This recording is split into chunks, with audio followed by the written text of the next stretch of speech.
Welcome to Cast and Crank Podcast. Today we have Wes Pierson and Matt Grace. Wes is the second captain for the Bight Sportfishing, and I've been trying to get him on for probably a year. Since Amadeo came on, we talked about having him on. I think he was one of the first captains I was going to have on the podcast, and just couldn't get it together for a while, and he had some time, so he came on. We did some drinking. I get a little sloppy. It's fun. And yeah, man, I hope you guys like it. Wes has a really cool story, and it's a funny one. He has a really cool route how he did it. Also, we get into MMA because he used to fight MMA. So it's a fun one. I loved it a lot. Thank you to everyone that helped out this weekend at the PCS show, everyone that bought a shirt, everyone that came by, everyone that helped me break down. It was crazy. That's all I'm gonna say. we had a blast. And next week I think is gonna be Butch Brown. Also, come see us at Performance. I'm gonna have the same table set up as I did at the PCS show, minus the backdrop, just the table. I think I might do a couple podcasts there, but I'll just be hanging out at the table mostly. So come by, say hi, buy some stuff from Performance, buy some of the new shirts. We'll have the new shirts, new crew necks, old hoodies, old shirts, and yeah, that's about it. So listen to today's sponsor, Olukai, and you guys see you next week with Butch Brown. Aloha was born in Hawaii, but the Aloha spirit holds no geographic boundaries. With Aloha as our foundation, Olukai takes a different approach to footwear. Olukai crafts only the highest quality shoes and sandals with premium materials and artistic story detail with a style, durability, and versatility for today's watermen and waterwomen who lead an active ocean-bound lifestyle. In fact, Olukai's water-friendly, I'm going to try this, Nohia Maku, slip-on shoe, and ukulele sandal are actually made to get wet. Instead of me talking, I'm going to insert Benny. Benny Florentino is a guest of the podcast, and he has way more experience with this than I do, so I'd rather have you guys hear the truth than me try to give you something fake. Listen. You know, I've been fortunate enough to be an ambassador for Olukai for the past 5 years, and, you know, they just came out with ukulele. It's all-day comfort footbeds, and the non-marking outer sole. So for those of you who have really expensive boats, they're not going to mark the sole up, and it's non-skid. That wet grip rubber outsole for great traction on wet surfaces, phenomenal, and they look good and comfortable. Whether you're loading up the boat with supplies at the dock, shoreline fishing from the rocks, or scoping out the best place to cast from the beach, Nohia Maku and ukulele is destined to keep you sure-footed with comfortable island style through every step of the journey. Shop or find your local retail at olukai.com. To support the podcast, go to www.olukai.com/cast and crank. Please, guys, go. If you're going to buy a pair of sandals, just go out there and get online and go to that link. It's going to help us a lot. Check it in the bio of the podcast. Thanks again for listening, guys. Here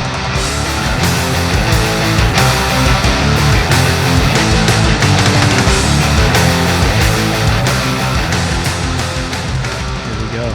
Yeah. I'll be in there when I take a hit from the fireball because my wife will watch it. Uh-oh. Hey! Uh-oh. But I'm going to do it for you guys. Dude, do you like this shit, dude?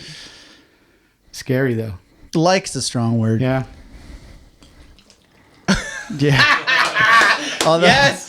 There is only one more level to that. Is it's a plastic squeeze bottle, and you could have loaded that thing out just like a Gatorade. Yeah, dude, oh, you guys are ready to fucking party. Look at them. Oh, well. I'll suck the dick of the fucking fireball if I got to, dude. Dude, I have to be straight up. I'm super nervous right now. Why? I don't know. You've been on it before. No, I hung out. I didn't talk. You talked a little. Mm-mm. Yeah, he did. No? I mean, he's always talking. Hey, let's talk about something cool. The trip with Fred, dude. Dude, Fred's the shit. Yeah. Yeah. Love Freddie. Fun? He's rad. Yeah. It's a it's a good bite right now in the winter, too, right now. For everybody but me.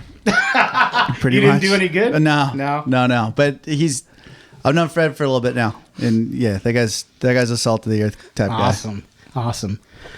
Yeah, So, yeah. Go ahead. No, I'm cutting you off. No, it was fun. It was fun, but it was, you got to be willing to drop shot all day to catch a fish. And so. You don't like that, huh? No. You're a swim bait guy. It doesn't make any sense. You're a Seabass guy and it's Seabass fishing. It's the same thing. I had your guys' boy on here, Alan Watson. How was that? Did you? Dude. Alan's the shit, huh?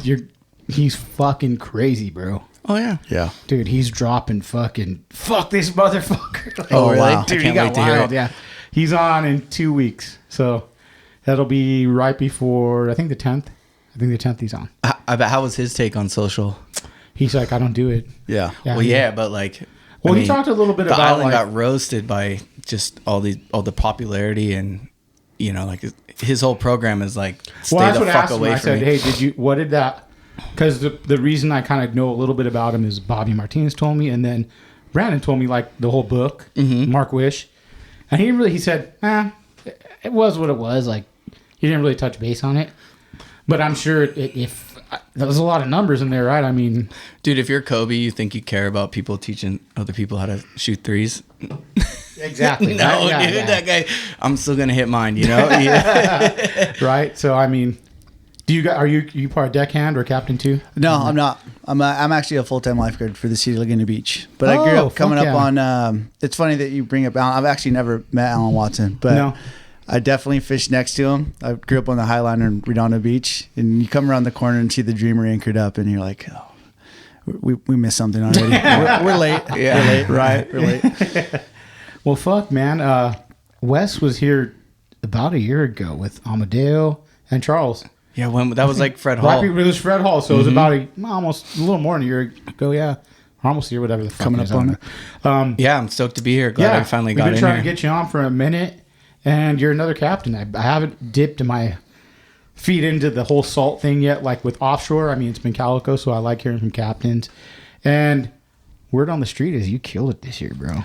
I had a good year, you know. I don't know what to say. It was Yeah. fishing was good. You're on the water long enough, you're gonna put some scores together, and was fortunate to take advantage of some of those this year. Yeah. Yeah, up north, huh? A little more.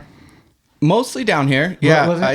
I spent 7 weeks last year up in Ventura fishing Channel Islands when Seabass got a little spotty down here at Catalina, and holy shit, man, that's something special up there. Those guys up there have a amazing fishery. Yeah, I heard up there it was hot dogs you guys were throwing. Hot dogs. Well, hubs. Oh yeah. A lot of those. Yeah. The little red rocket. Yeah. That's what you guys call them, the Red Rocket? Yeah. It was bitching, dude. I talked to, do you know Daniel from Redemption? I don't Swim baits? know.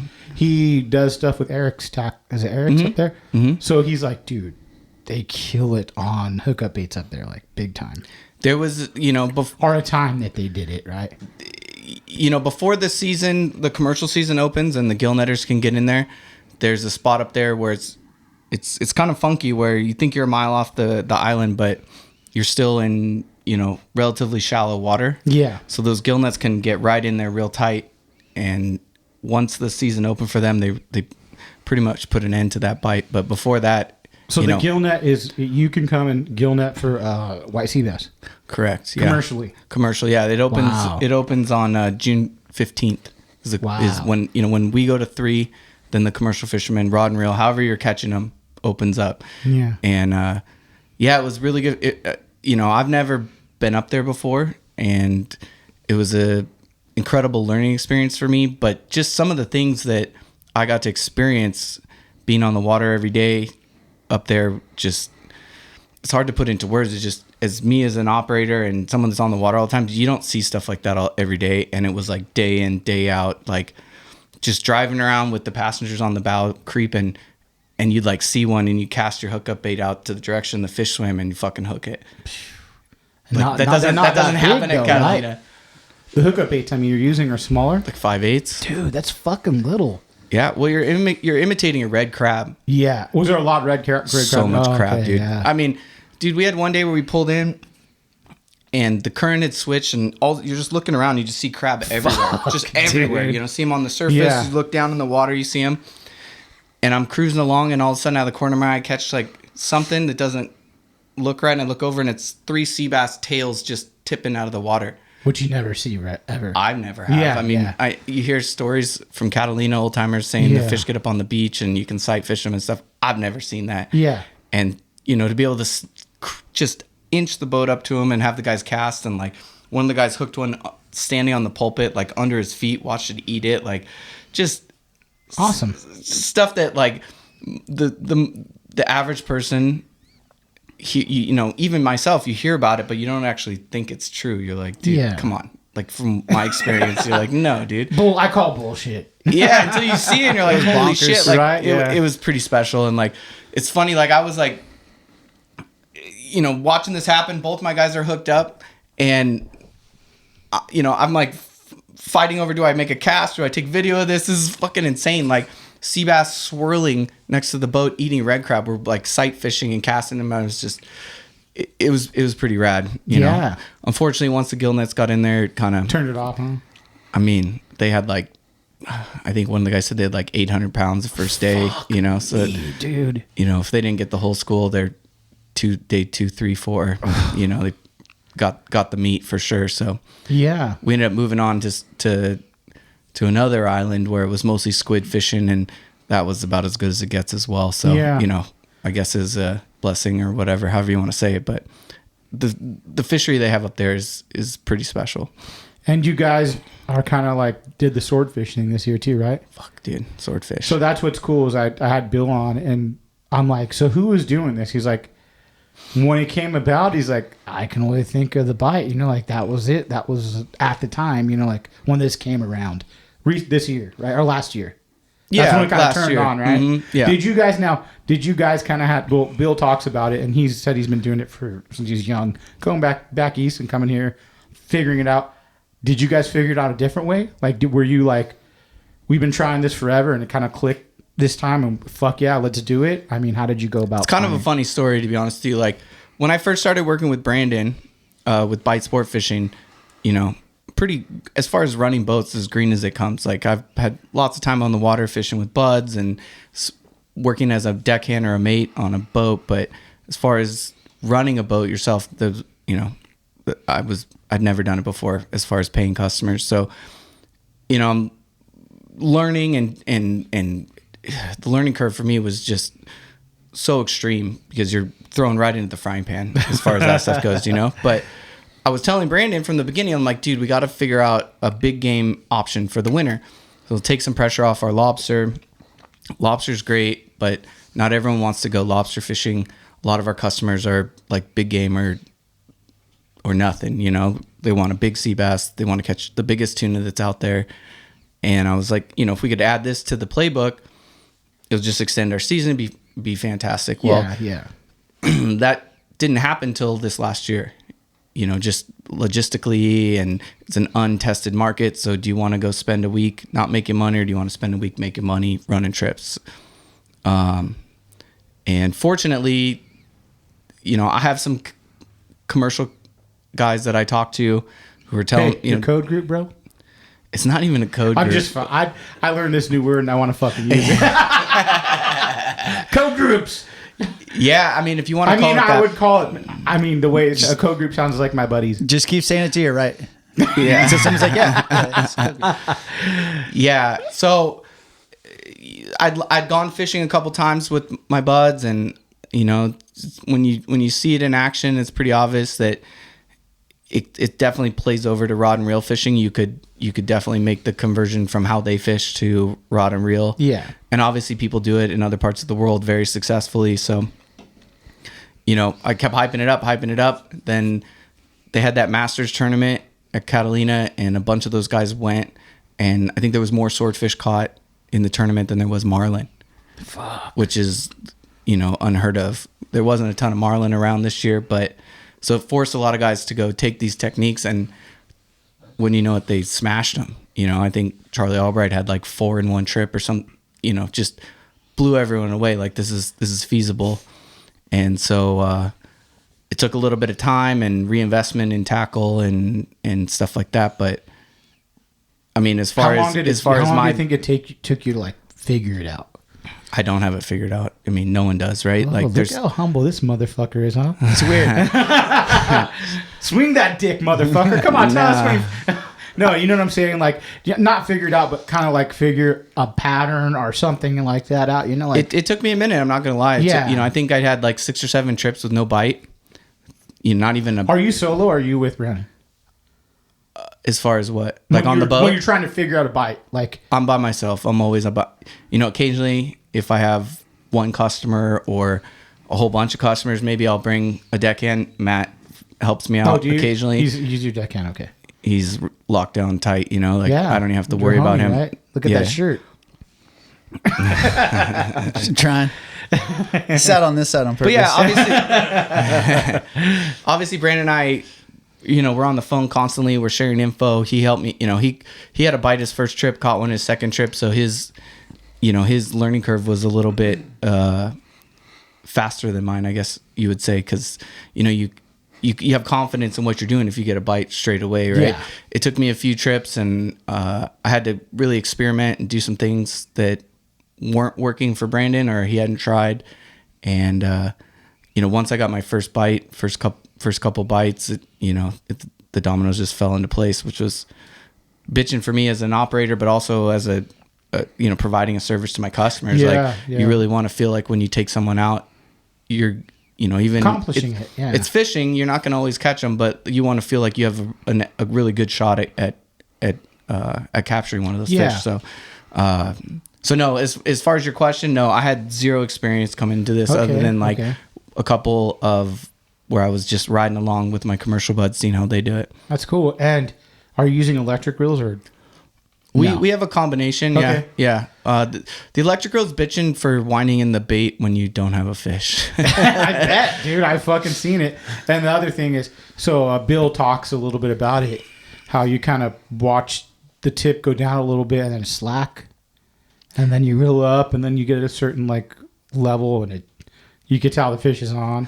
It's totally opposite of everything you've ever that's what he said. learned. And the way he talks about it, it's like, fuck, it's so interesting. Like, yeah, everything you've learned, you're like, this isn't the fucking right way. Yeah, I tell my guys, I'm like, dude, if the line goes slack, that's like a tuna screaming line off your reel. Like, it's so opposite of what you would think. But, you know, when you're dealing with that depth and that much line and that much weight, you know, obviously things are going to be a little bit different. But yeah, it was so much fun. I wish that it was something that we could do year round, but it's going to be, you know, our fall fishery or whatever.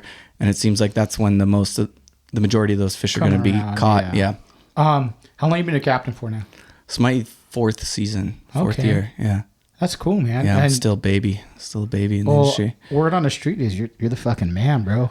What street? Who's word? We couldn't even find our way here. No, I mean, and you're a largemouth guy too, right? A little bit, not really. No. I would not. If you I don't told like you, throwing those big swim baits. I do, but not for largemouth. No, a striper guy. I like fishing striper. Okay, yeah. Well, you like to do freshwater bass. Okay, yeah, here and there. Yeah, it's a nice heard reset. About you, yeah. Yeah. Have you done that your whole life? What's that? Freshwater? Yeah, like striper, big bait. No, you know, I grew up just like probably most of us did, like skateboarding to the local golf course or whatever, and you know, you could catch a bunch of bass on kind of whatever you threw. But as you get older, you meet people that have access to bigger water, boats, different water, and man, there's something about fishing that striped bass that just it's pretty close to fishing like a yellowtail on the surface iron or something locally. But I can do it when the weather's screwed up here, and I can listen to music and drink some beers and kind of not be my normal role as a captain and still enjoy myself. Relaxing, right? Exactly. Do you do that a lot still? Will you go out striper fishing? You know, I try to make, you know, a handful of trips a year. It's not something that as soon as I'm off the boat, I'm racing to go striped bass fishing. I've been pretty fortunate. Met some awesome people along the way, and I get texts like, "Yo, dude, like 6 pictures in a row. Can you be here tomorrow?" You know, so Charles, I'm on my way. Hey, Charles. Yeah, that's my man right there. He put me on my fucking swim bait fish this year, man. Did he really? Dude, it was awesome. I mean, I talked about it already. But the same here. Like I love fishing everything. I got to fish with Dwayne this year. That was cool. Dude, Dwayne's the man. He's intense as fuck, bro. When we went fishing, yeah, he's like, Nick, yelling at me, and I'm like, good. I don't know what I'm fucking doing. So tell me what to do. You know, like great. Yeah. But we talked about that too. I mean, do you get like that on the boat sometimes? Oh, dude, I begrudgingly have the nickname of the drill sergeant. Yeah. That's good though. That's what you got to do, right? I mean, right? I mean, if you know, were you in the Marines or something, bro? No, but it sounds like you were. Huh? Yeah, acts like it was. No, I mean, I just know how much I put into every fish that we catch. And on top of that, what my customers put into every fish, like whether it's time away from their family, the money they spend, you know, whatever, however you want to chop it up, like everyone's invested in this. And so, yeah, hooking a good one's cool. Landing it's way fucking better, right? So it's tough. Hey, you know, I'm doing. You're in the business of landing fish, not catching them, right? Well, I'm in the business of providing a fun experience for my customers, win, lose, or draw. You know, Yeah. But yeah, obviously losing one hurts worse than not hooking one and not having a shot. So it's funny, you know, that some people, I'm doing this every day. I know exactly what needs to be done to hook that fish, land that fish, blah, blah, blah, blah, fill in the blank. Most of these guys are like, this is the first time they've ever done whatever, fill in the blank. So they're learning on the job basically. And so I know what's at stake, what's on that line. So sometimes I get a little excited, I would say. It was a nice way to say it. Yeah. Intense. Yeah. I want mean, them to have that fish more than they do. Yes, You know what I'm saying? yes. And so, yeah, sometimes I get a little edgy or whatever. We got 2 fish going at the same time. Lines are getting close. I'm screaming, whatever. But at the end of the day, like, it's all high fives and hugs, you know, when the fish comes over the side of the boat, you know?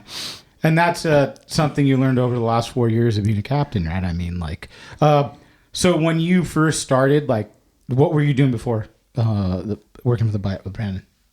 I've kind of had a roundabout way of getting into the industry, not the same path that a lot of people that you've had on the show have had. You know, I grew up fishing with my dad. My dad's taking me fishing. There's like pictures of me in a backpack on his back, like in a river. You know what I mean? Like sick, dude. Before there was like whatever approved baby safe He equipment. rigged your ass up. Yeah. OSHA rated baby carrying. Yeah. Right. So, you know, I've always fished and it's always something I'd loved. It never was a goal of mine to be like, all right, this is how I'm going to, you know, provide for myself.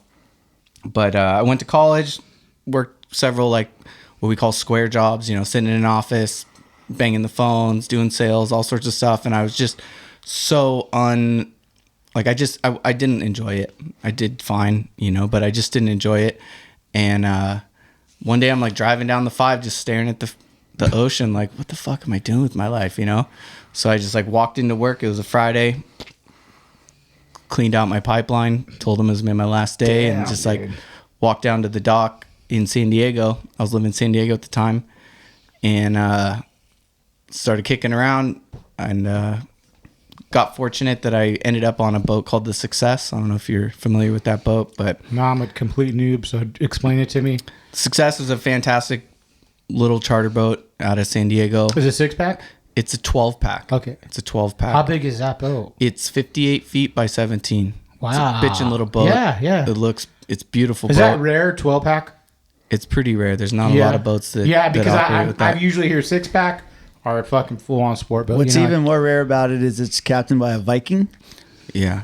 Kerry Dodson. He's is the he man. fucking wild? He's huge and he's gnarly and he's rad. That's what we call my wife, guys, the Viking. She's Norwegian.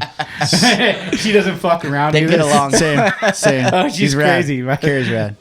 Thanks to Bobby Martinez for labeling her that. He labeled her the Viking. So, no, that's awesome. I mean, like, I like hearing the backstory, too. Like, I never heard of a 12-pack, so that's like, was it a little different because you didn't have a huge crowd, but you had enough to handle 12 people? It was like, I mean, I look back and like you probably couldn't have walked down and got the job that I got. I got pretty fortunate. A friend of a friend introduced us and it all played out perfectly. But Kerry's an amazing fisherman. Mm-hmm. He's not one of these guys that, you know, is like just globbing on, following the fleet. He's always looking for something different, the biggest, whatever, because he's got a small group of people and they're charter. So you can afford to catch maybe a few less fish, but some better quality fish. And I really learned a lot from him. I couldn't have asked for a better like intro to the industry. Someone to cut your teeth as a deckhand. Exactly. Well, Yeah. and to see what like a professional operator, you know, not someone my age, someone who's been in the business forever. How old were you at this time? 31, 30. When you did this? Yeah. Are you fucking kidding me? I just, Oh, fuck. Yeah. I thought you were going to tell me you're like fucking 20. no, That's like I fucking said, amazing. That's a great story, bro. You were 31. You said, I don't like my job. Fuck this. How old are you right now? 37. dude, congrats, bro. You fucking went a long way, It man. was rad. It's awesome. That's awesome. rad. It was a big jump, congratulations, you know? It was man, like- on making. Not many people can make. You have no kids. No, thank God. That you can prove that you know about. Hey, me and you. I love my kids. If I do, they all speak Spanish. Guess you're a TJ a lot, huh? No, but that's cool. Like, as a 31-year-old man, like, you're like, I don't like my job. I'm gonna fucking quit. I'm gonna do something new. Yeah, I had Amazing. this That's gnarly, amazing. like, yeah, it's. You know, And do you think maybe that your success has been a lot quicker because you were an adult when you tried to learn how to do this? You know what I'm saying? Like, you were fucking around trying to bang girls, get fucked up all the time. I mean, Whoa. trying to suck that cock, you know? That No. thing. No, you know what I'm saying? Like, you could make some better decisions than you would if you were 20 years old. I think Correct? I think you're right. You know, I've been incredibly fortunate in the opportunities that I've had, and I think that has a lot to do with where I was at when I jumped into the business. You know, I think part of me wishes that if I had gotten into this when I was younger, I'd be in a different spot today. But I really couldn't ask for a better position to be in today, to be honest with you, as far as who I've learned from and the experience that I've had and where I'm at today and who I work for is, you know, Brandon's fantastic boss. Yeah, I man. wouldn't trade.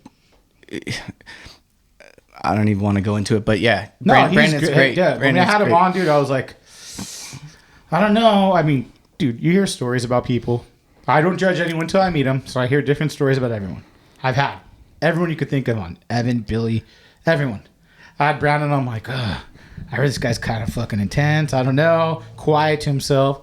He came on and was like talking to my buddy we get fucked up with. Yeah. He's like, hey, bro, I drank some beers. I'm like, oh, fuck yeah, dude. I went and stopped and got a fucking 6-pack IPAs, 10%ers or whatever. I'm like, we got fucking buzzed.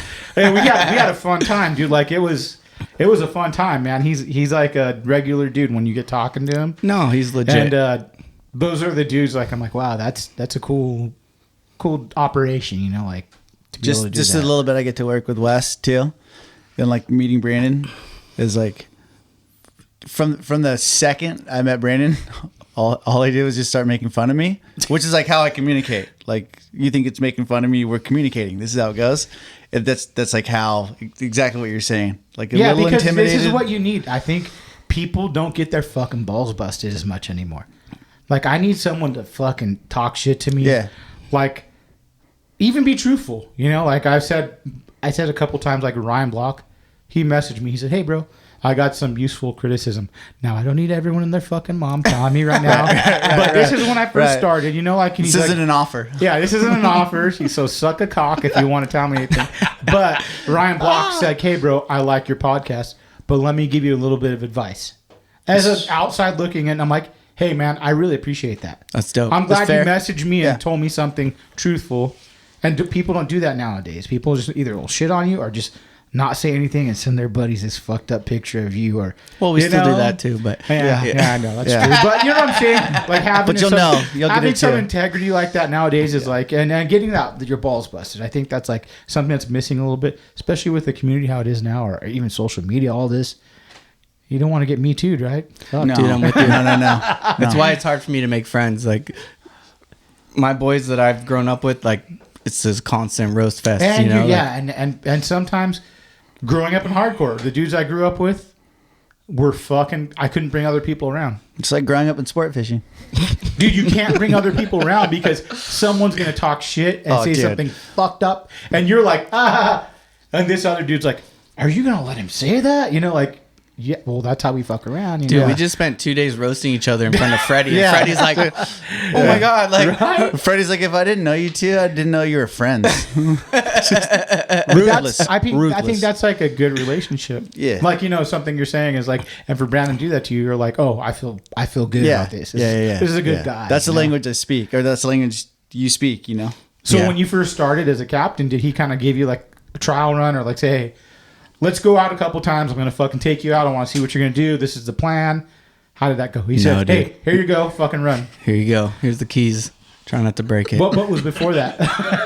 What boat was before Brandon's? So I worked on, after I got off the Success, I did a year on there. And it's kind of crazy. Like, so the Success spends, or at least it used to spend half the year in Mag Bay and Puerto Vallarta. So we're down there catching big tuna on the kite, on bait, on jigs, like same shit we're doing up here. But this is way before there was any of this big fish around. So it was so much fun. It was so much like, it's this whole new experience for me, you know, January, and we're in flip-flops and board shorts, like trying to stay out of the sun. Yeah. And, you know, flash forward, I came back, and Matt and I were commercial fishing on our skiff. And I got a job working on the Some Fun and the Native Sun. Sorry, we're cutting you off. Some Fun, what's the captain's name? Brian Woolley. Amazing. Brian's a shit. Yeah, he's a I good dude. took my 8-year-old on his 9-year-old first boat trip. Treated him like a king, dude. My kid's like, I'm fucking done. He goes, hey, you want some chips? Yeah, man. My kid fucking gets all happy. Yeah. Great, dude. Best boat to take your fucking kid on ever. Brian, Period. Brian's awesome. Yeah, Man. I learned a lot yeah. from him. And Aaron Graham, who I'm sure you know, was running Aaron's the Native at the time. Nice dude, yeah. And worked with him for a bit. And that was like the summer of all summers, 2015, you know, on the Some Fun. Yeah, we're doing our rockfish and sculpin and the normal stuff, but we're also fishing full day offshore, catching yellowfin tuna and wahoo and shit. And then on the Native, you know, there was the most yellowtail that anyone's ever seen straight out in front of the harbor that year. So, you know, we're taking loads of 60 to 80 people, and we're catching, you know, somewhere between half days and 3/4 days. 3/4 days, somewhere between 50 and 100 big yellowtail, you know. So it was, you know, looking back on it, you couldn't have written down like, okay, I want to do this, this, and that. It just kind of all fell into place.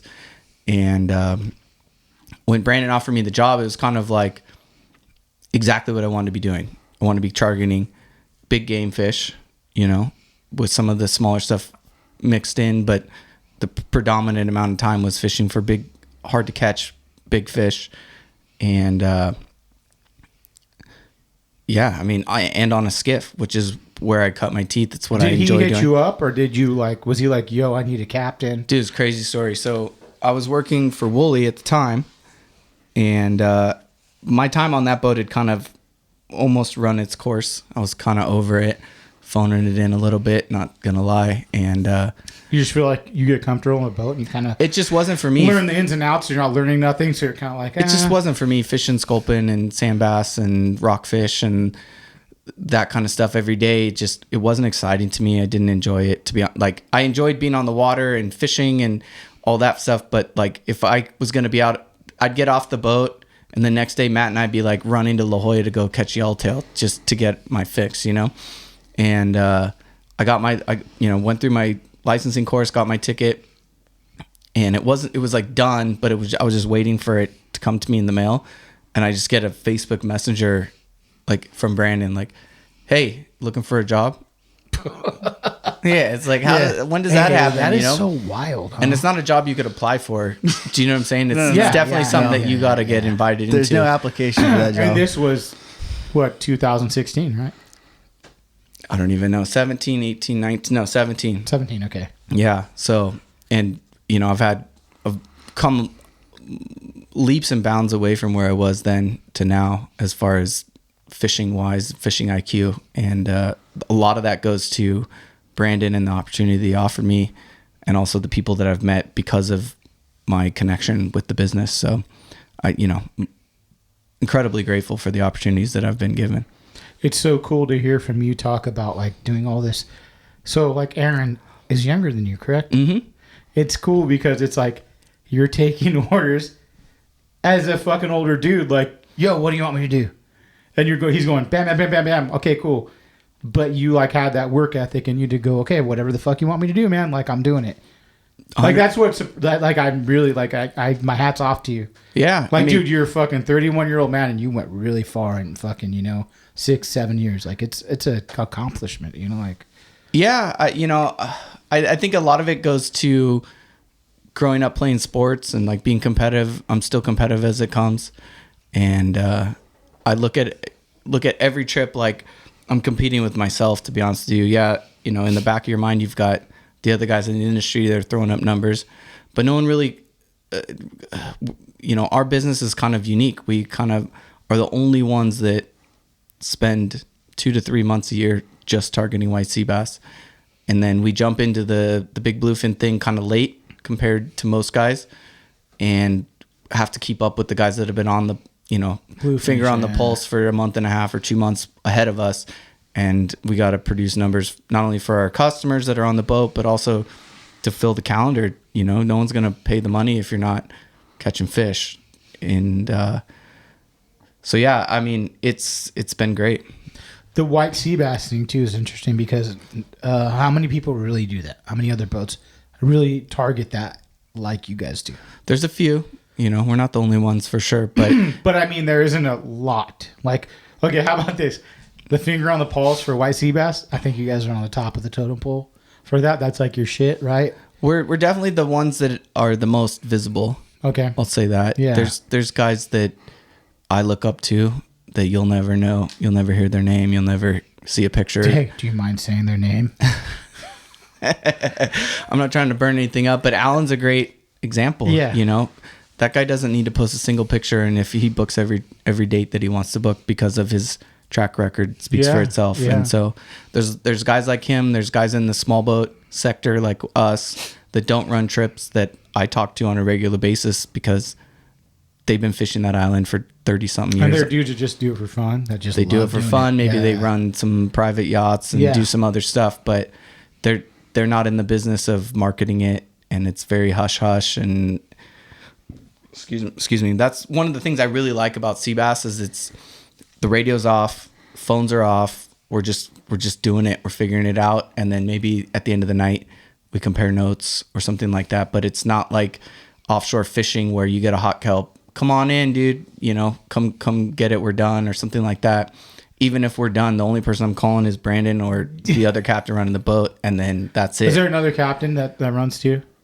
Yeah, we have another captain. His name's James Lega. Okay. He's a full-time firefighter, so he just kind of fills in. Yeah. But he runs the boat, you know. No, when I had Brandon on too, it was so interesting for him to go, if we find a bite, I'm leaving, and fucking Wes is going to pull up anchor. Like later. anchor hanging over the outboard I'm like, as you pull fuck, out. really? He's like, yeah, that's our fucking spot. Like, we figured it out. There's I'm a- like, that's interesting as fuck, man. Like, that's something different. Like, I would never fucking think that as a fisherman. You know, like, Well, there was a spot this last April that I'd been on for a couple of days, and we caught some really nice fish out of it. And you know, I don't know if word got out. It's not a secret spot or by any means, but all they got to do is drive by your fucking boat and you're fucked, right? Pretty much, right? Sometimes the nice thing is there's a million Parkers out there now, so we kind of blend in. Do you make sure you try to blend in with that boat? You know what I'm saying? Like, We do do- you make we do sure to not everything put we can. Any stickers, nothing, because I mean, if you know my boat, you know what to look for. It's not a secret, but for the regular weekender, they're not going to know. they hopefully, you know, maybe they do, maybe they don't. Yeah. But, you know, I rolled in a little late. Brandon was there already.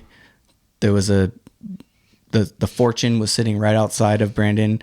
There was one of our other buds sitting kind of above and outside. Anyway, there wasn't room for me to get in, and I was fucking pissed.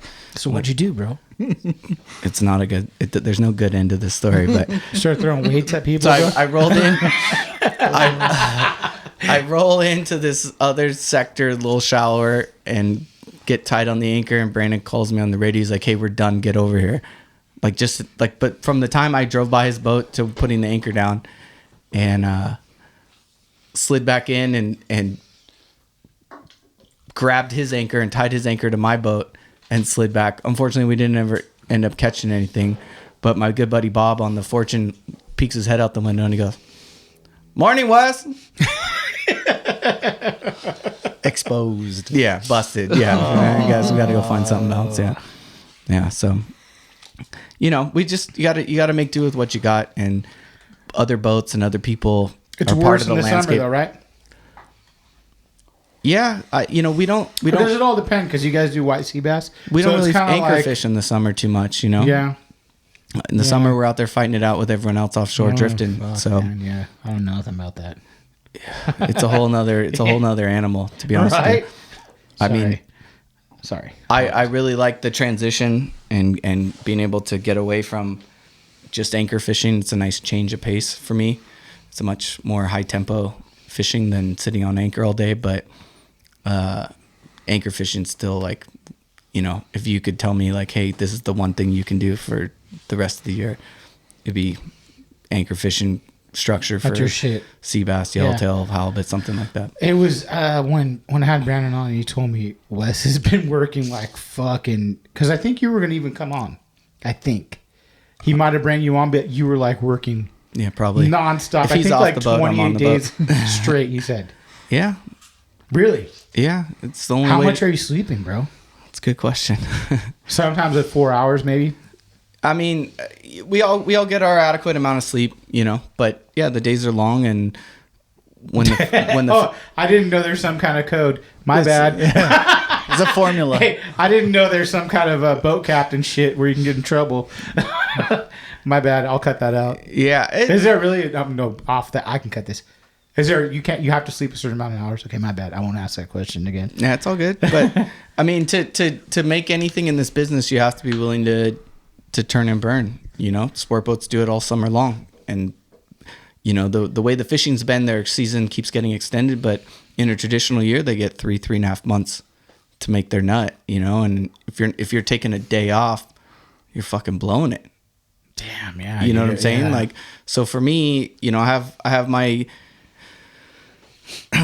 I have my days on the water that I want to get to. That's going to get me financially where I want to be. Yeah. And so I could easily say no, but I'm you know, cutting my own toe off or whatever. You know what I'm saying? Yeah. Like, if the work's there and the fish are biting, why the fuck wouldn't I get out there and do it again and again and again and again, you know?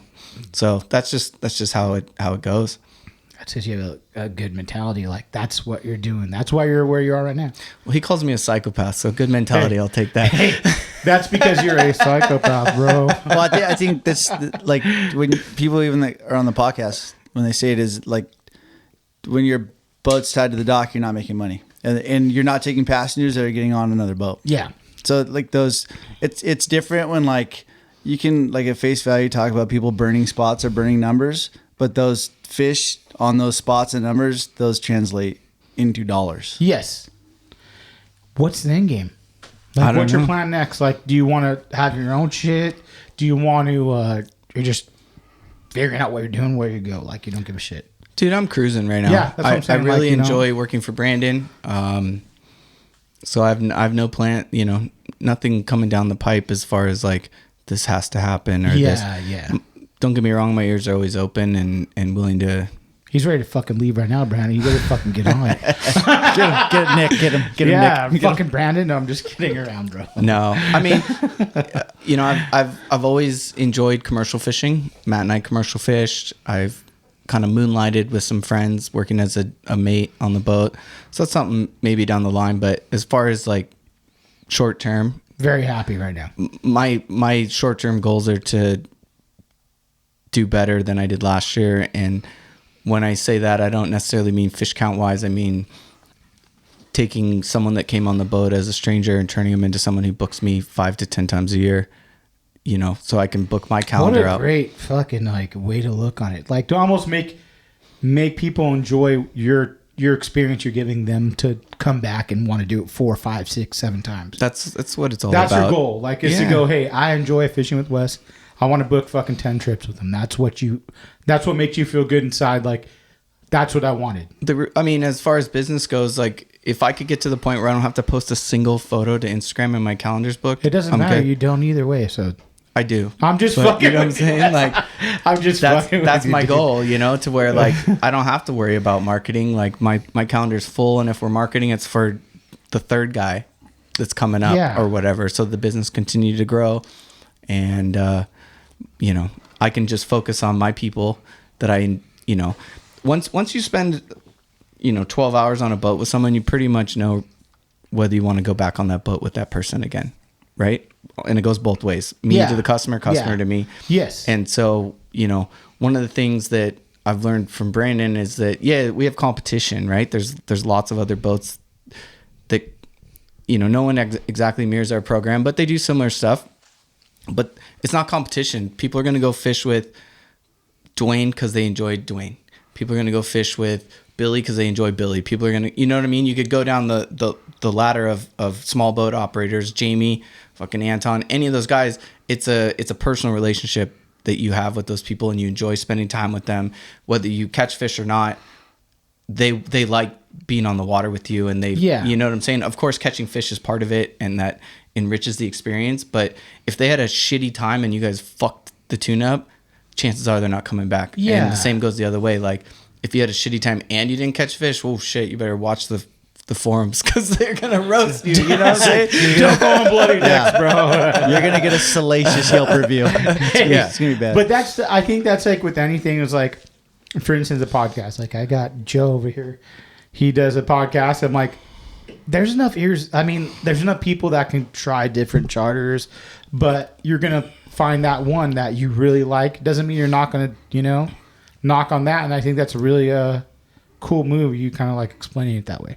That's just how I look at it. Like, that's how you have to look at it. Because if you just based your how well you are on your fish count, you're going to be sadly, disappointed. Because even though if the fishing's good, everyone's catching fish. If the fishing's tough, there's a few guys catching fish. If fishing sucks, no one's catching anything. So you really can't like set your watch by, I'm going to get limits of this or that every day. It's just not realistic. As much as some people try to portray it through, and I'm guilty as well. Like I only post like the dopest pictures of the most fish and this and that. But excuse me, the reality is especially in the game we're in, where it's high risk, high reward. There's a lot of days where we swing and miss hard, and the only way to get that person to come back is if they had a good time, enjoyable time with me, whether they caught one or not. Which is cool because it's like they're enjoying my time with Wes more than they enjoyed fishing with you, like an experience almost. Like that's what you're 100%. And and sometimes it's me not interjecting myself at all. They're there. It's the three dudes from college that haven't seen each other in 10 years. Like step back and just let them do their thing. It's not about me or the fishing. It's about the camaraderie they have, and hopefully we catch some fish on top of it. You know what I'm saying? So part of it is knowing when to step in and make a stupid joke or whatever, or to step back and just chill and eat my cold burrito in the wheelhouse. You know what I'm saying? Which I think this has been like I'm going to post this one and go, if you want to be a boat captain, listen to Wes, man. You got a fucking great story. 31 said, fuck my job in the fucking cubicle. I'm going to figure it out. And you did it. Oh, so far so good. Stop fucking being so humble, bitch. Motherfucker, you're part of a huge. I think if anyone talks about the Bight, some more Fireball, because give him a shot of Fireball right now. Take a shot of Fireball, Wes, on camera. Totally twisting my arm here. Okay, you know what I'm saying? Like it's like if someone had like an idea, like to do something. 30's not old, bro. He fucking did it. Like he figured it out. But I also want to hear about your fucking nightmare experiences on the boat, bro. That's we were talking about this on the way up. Yeah. Which one do you give want? Me one. Yeah. Give them to me. I got so many. I think Can I preface this story? No names. You can I don't preface this story though? Yeah. The problem with you asking us about nightmare stories. Hey, you're coming up next. You're a fucking lifeguard, bro. I need some good ones from you. Is it like Wes and I are friends, and the reason why we're so tight is like the dumbest ideas that him and I have both had. Neither of us have ever said no to, so we've just done like. Just dumb. Just dumb, dude. Not that dumb, but like no, yeah. But like running in the harbor, going like, "What are we doing?" Like stuck in the rain with no rain gear, like board shorts and flip flops. It happens though, right? Yeah. I mean, probably the gnarliest one, and this is cringeworthy, but the gnarliest one is I was working on the native for Aaron. Yeah, so I was working on the native, and I was bouncing back and forth. So I was driving. I was working on the Some Fun and the native, kind of splitting because neither of them had space for me to be full time. So it worked out perfect for me. I get like a little change of scenery, but I was in the middle of a 15 or 20 day stretch, And dude, we absolutely whacked the yellowtail in the morning. We're on the anchor somewhere out there in front of the harbor. I don't remember exactly. And it was time to go. First time to pull the anchor. Well, lo and behold, old deckhand Wes got his arm caught up in the cat head. Fucking snapped my arm. And thank God Aaron was paying attention and turned the cat head off. Did you tell this story but didn't say your name? Maybe, I don't know. I think you told the He story did. on The first time, like the very first time he his was on? podcast. Yeah. Did Aaron told the story but didn't say your name? Yeah, it was me. That was me. Yeah, that was me. Yeah. He said, and you didn't stop. You said, "Fuck it, let's keep going." Oh no, Or did you scream like a bitch and say, I "Oh didn't- my god"? No, it was a very surreal experience. I've been, been hurt before. Like, been in some tough spots before in my life, and it happened. It was like, did that just fucking happen? Type of thing. And I cover my arm. I look up at him, and his eyes are about as big as fucking could be. And I lift my arm off, and it's just like a fucking U-turn. yeah. It looks like a cul-de-sac in my forearm. A cul-de-sac. And it was a bummer because the trip had to go in. Luckily, we had a bunch of fish You on the boat. talked about this. I'm almost like 90% sure. Yeah. I remember hearing which it. is cool that you came back with that story and kind of Yeah, fucking, I mean, it is what happens. Thank God my arm didn't get ripped off. Straight dude, up. I've seen dudes do it, and I'm with my kid on the sunblock, and I'm looking at him like, fuck, that is so sketchy, man. You cut the rope too, not the chain. You have the chain across your arm. Yeah, lucky it wasn't the chain. I think, anyway, so that was probably the gnarliest as far as, Now, how careful are you? Well, now you don't got to worry about it. After that, were you fucking?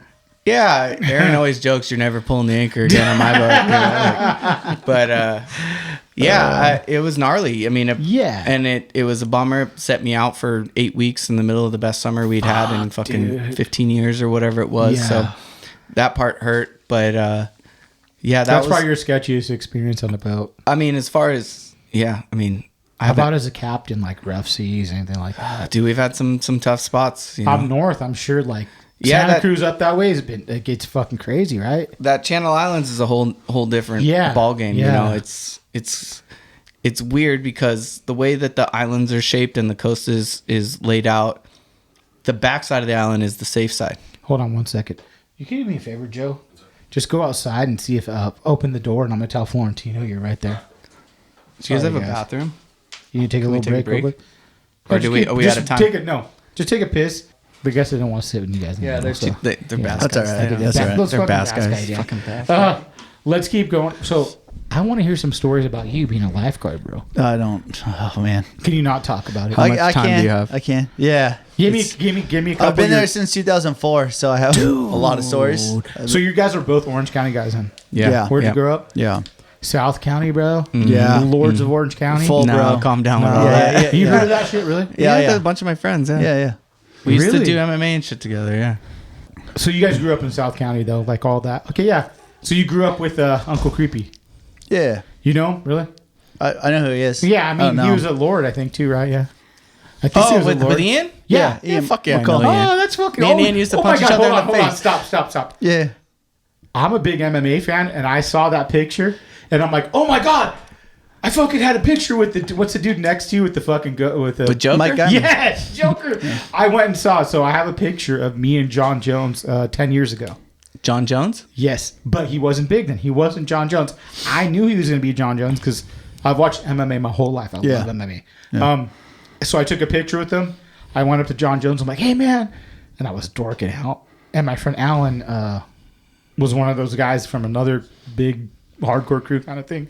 And he's like, why are you going to go talk to him? I'm like, because, dude, it's fucking John Jones. I'm like, let me get a picture with them. So he's trying to fuck some white lady. Of course. Dude, there's 3 of them. And Just I'm like, kind lady. I'm like, hey, man, can I get a picture? He goes, sweet women. He goes, I guess, bro. And I'm going to post this picture, guys. You're going to see it come up on the fucking video. I guess. And it's like me like this, and he's like, oh. Yeah. I'm like, you fucking cunt. Look You at know, it. Look at you, But- cockblocker, Yeah, man. that's what I was about to say. Looking at you like you're in the way. If someone came up to you at West and said, oh, you're Western fucking Bight, I want to take a picture with you, would you not be stoked? Depends on the level of talent that I was talking to. Can we be honest? Are you trying to promote your shit, It would be bro? like, what day would you like to book? High five, forehead. So you did MMA too. You used to fight for a while. I did, How yeah. long? King of the Cage? I almost did a King of the Cage. Did you Almost. only do smokers then? No, I did a bunch of illegal fights in Mexico. It wasn't legal to fight in California back then. Yeah. Oh, how old were you then? They actually wanted me to fight Uriah Faber. Oh, fuck. No way, dude. And I was like, cool, I'd rather just run face first into an industrial fan. So what year was this? Was this WEC days? Was this before. WEC No, days? this is it when he before was the that? King of the Cage. Yeah. Oh, my God. Yeah. So King they of were the just Cage- trying to straight, throw a can to the lion. Obviously, like I was. We had in La Mirada, that's where dude streamed that I knew, Lion's Den. Oh, yeah. Was right there on Imperial in La Mirada. Yeah. And that's how I know some of the guys. Like I think Cub Swanson trained there because he's Yeah. from Cub's a Tawny. good, or used to be a good buddy Yeah. of mine. He's Oh, fucking that's taking that fucking shit cool, to man. the max, dude. Yeah. Good for him. I'm Do you stoked. still for watch him. MMA fights? Oh yeah. Yeah. Fuck. Do you see that McGregor fight? I think that's bullshit. I'm not gonna talk about it. I think What? that's bullshit. Speak on it, son. I think Speak on it, son. I think Cowboy went down, dude. What? What do you think? Some shoulder strikes are in the fucking? I don't agree. I don't agree with that. I don't think it I was the don't know. shoulder strikes. It might have been the gnarly head kick that It- put no, him down. I Yeah, agree it was with a- that. it was more of a I just big don't. toe. Hey, you don't. I don't know. Who's your favorite fighter? All I know is if my orbital got broken, You'd be done. Yeah, it of might course. be a wrap for Hey, me what too. do I know? I don't know anything. But guess what? Who's your favorite fighter? His name's Wes Pierson. He's always his own biggest fan. Hey, I've never been that guy. I don't have a you team. don't like MMA fights? I Like, love you don't- it. I like okay, to go who's watch. the guy you like to watch? How about that? I don't have a guy. Vanderlei? I don't have a guy. I just Did you like watch? to fucking Did you see watch competitive Vanderlei fights. ever? Well, Fuck yeah. that's my guy. Back. Oh, Fridays. look at he's doing it. Fridays. Come on, Dude. dude. Of course I know Vanderlei. Vanderlei. I loved. God, what was that guy's name? He was from Melvin Manhoff. Yeah. Yeah. Manhoof. Melvin Manhoof. Fuck, dude. Yeah. Beast. I remember I was so stoked on him, and I bet against him on Robbie Lawler fight. I'm like, this guy's gonna fuck him up, and then Robbie Lawler knocked him out. I'm like, Can I go top 3 with you? Because like let's go. my favorite fighter of all time is still Hickson Gracie, but Genki Sudo, which is Great. yeah, Yeah. and then Kid Yamamoto. I love Kid. Yeah. Yeah. But when it sucked because when he came in legitimately and he started fighting, like he fought in UFC once, I think. He Right? was way too late. Too old. Yeah, too old. But those old clips, like when it was Pride. You know who I and- loved was fuck, what was his name? He was one of the Faber guys. You know who my Mexican dude. my boys are the Diaz brothers, dude. Who Take doesn't no like the shit, Diaz? give no shit. I'm a Diaz But brothers who fan. doesn't like fuck, who's the next like kind of a Diaz Are you but from talking Miami? about the? Are you talking about the dude with Masvidal? Is that who Sorry, you're talking I'm a about? little drunk now, so it's not coming out as Wee quick. goose. Max Holloway, a Hawaiian dude. Yeah, Brian Ortega's a local. Ortega's yeah. Yeah. It's crazy, dude. A lot of the guys I came up with, Emerson, Levins, Ian, dudes that were my training partners. You think you could have done it? No. No. Look at Just where I'm wasn't sitting in- right now. Yeah. Well, who knows? You wouldn't have. You would have kept going, or you know. Maybe. I don't know. I've probably been Yeah. a punching bag for a lot of guys that made their name, but that wasn't for me. Guys, this has been a fun podcast. We're gonna do round 2 Yeah. because we need to get to Mac too, and we'll do another one. Let's check out. Yeah, we got to where- hit that 3-hour mark. Let's go. We'll do one of those when we got the Easy. time, dude. That Rogan-esque mark. Where can they check you out if they want to book a trip? So if you want to book a trip, best way to do it is Bight, BIGHT, sportfishing.com. It's got all of our open party dates, if there's any available. And it's got Brandon's number if you want to contact him in regards to a charter. And if you want to follow along with me, I post a few trips when we need some help booking a trip on my Instagram. Occasionally it's One Downer. That's all one word, ONEDOWNER. Why that name? It's a great story. Do we have time? Shouldn't take that long. Let's do it. Can I do it? As you should. look at him, dude. He wants to jack you off. I know. I'm the one that He named me. I so. dusted him up one downer because somebody will tell you a story and they're always trying to one up you. But if you tell Wes the story, he'll always one down you. Just down. he'll cut you the fuck down. Yeah. That hey, because you're truthful. Yeah. Yeah. But I'm cutting myself down is the thing. Yeah. Matt, where can they catch you at, man? Sketchy_Grace on Instagram. That's about it. And thank you for having me. I appreciate it. No, thank you guys for coming on. Yeah, a lot Nick, of fun. this was We've great, been trying dude. to do this for a fucking year, guys. This has been a long time coming. Check both these guys out. Support the Bight. Come see us our show, Pacific Sport Coast Fishing Show. Go. And Trade shows. We'll see you on the next one, guys. Thanks again for coming out. Thank you. Thanks, Nick.